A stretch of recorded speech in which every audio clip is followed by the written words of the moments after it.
Ambassador, CARICOM has always welcomed the support of Finland and its Nordic colleagues as we combat the existential threat of climate change.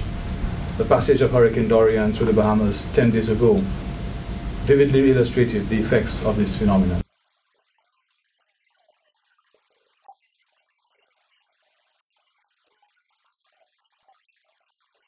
Secretary General, Finland wants to make the European Union a global actor in combating climate change.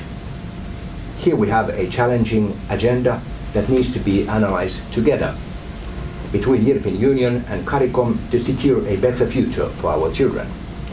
Dear Secretary General, it is indeed a great honor to represent Finland in CARICOM. Thank you.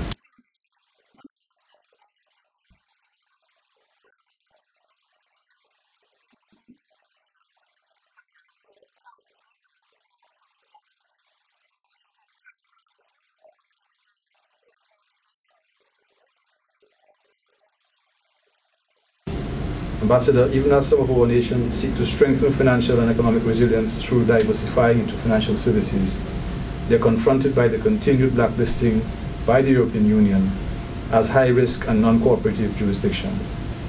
This is despite the fact that the countries in question are not so listed by the Financial Action Task Force, the globally recognized regulatory authority. We hope we can count on Finland, in its capacity as chair of the Economic and Financial Affairs Council, ECOFIN, in the EU, to afford us the opportunity to engage with Council on this issue.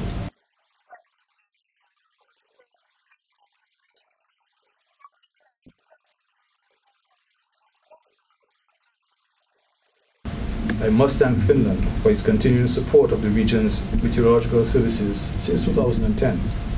The collaboration between Finnish Meteorological Institute and the Caribbean Meteorological Organization improved the region's capacity to analyze weather conditions and communicate early warning.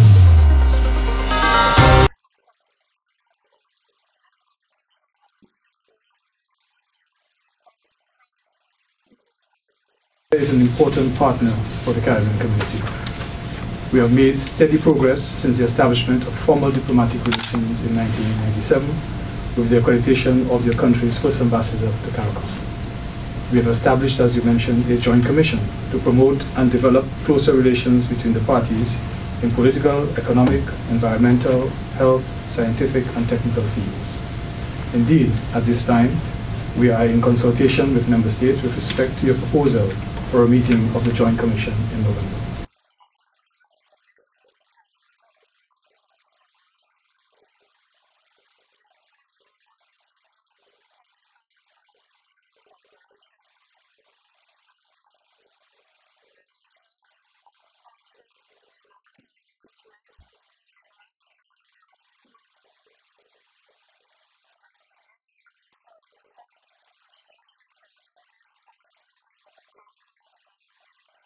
Earlier this year, the CARICOM Development Fund was the beneficiary of $1 million grant from the government of India, providing further evidence of your country's contribution to the region's development.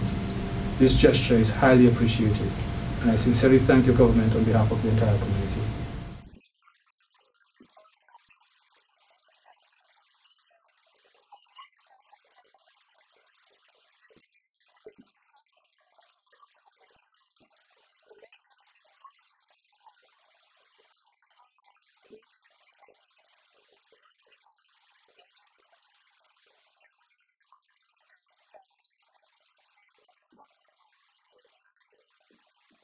Excellency, so presents a large Indian diaspora in the region and traditionally close relations of the member countries of CARICOM with India is a very important factor in our relationship.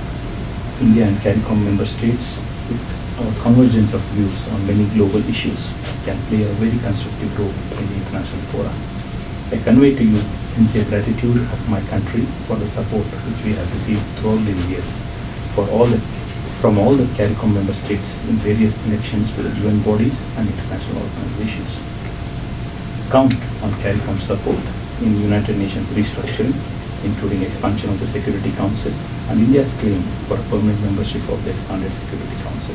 Ambassador Srinivasa also underscored the value of trade between CARICOM and India, expressing optimism that the Joint Commission can meet soon.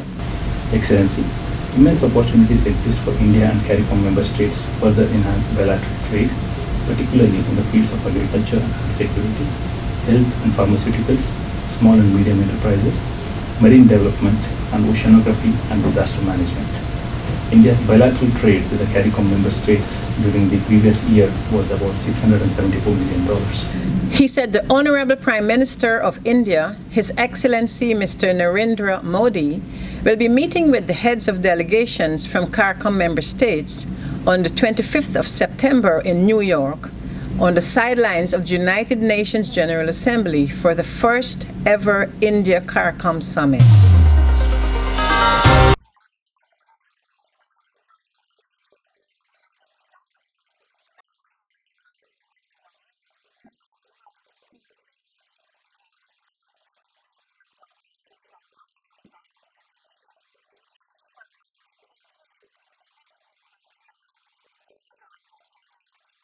Studies have shown that for every dollar spent in resilience building, 7 is saved in reconstruction and rebuilding costs. It is why we are advocating strongly for small island and low-lying coastal developing states, SIDS, such as our member states, to access the necessary financing prior to the onset of disasters to enable us to become more resilient. However, the continued use of GDP per capita as the principal criterion for access to concessional development financing is a major impediment to our cause. This criterion disqualifies many of our member states, including the Bahamas, from access. We strongly believe that vulnerability should be the most appropriate measure of SIDS eligibility for concessional development financing, especially as it relates to building resilience against climate change. How can a country such as the Bahamas, having suffered more than $1 billion in damages from natural disasters in 5 years, not be eligible?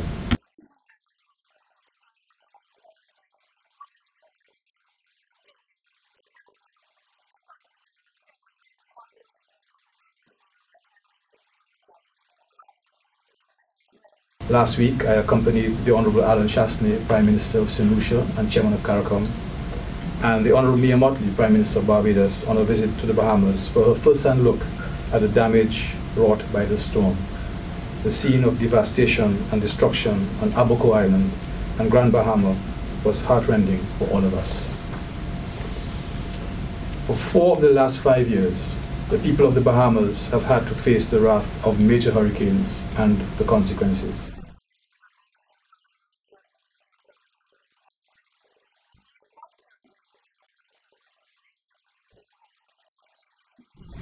The physical, psychological, and economic trauma the people of the Caribbean face annually as a result of climate-related disasters is unlike any other region in the world.